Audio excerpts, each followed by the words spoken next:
Zuen zalantza honi erantzun baino lehen, hausnarketa bat egin behar duzue.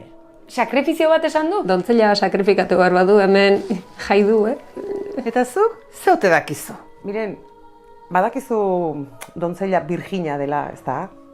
A ber, berez, virginitatea ez da existitzen. Patriarkatuaren beste asmakizun bat da, emakumeok zapaltzeko.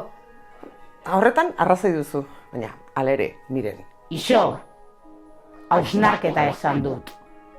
Eta zuk eta biok gero hitz egingo dugu, miren. Eta zein da egin behar dugun hausnarketa hori? Kolpez kolpe saioa jarraitu ahal izateko, zuen kontraesanak albo batera utzi beharko dituzue.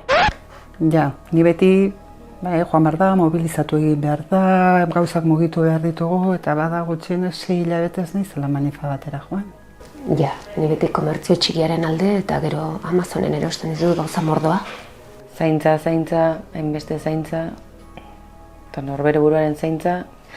Nik feministatzat dut nire burua, baina nire semei egunero prestatzen dizkiet otorduak. Ze kontraesan? Guk ez dago bote kontraesanik eta... Itxaron! Zerbait gertatzen ari da.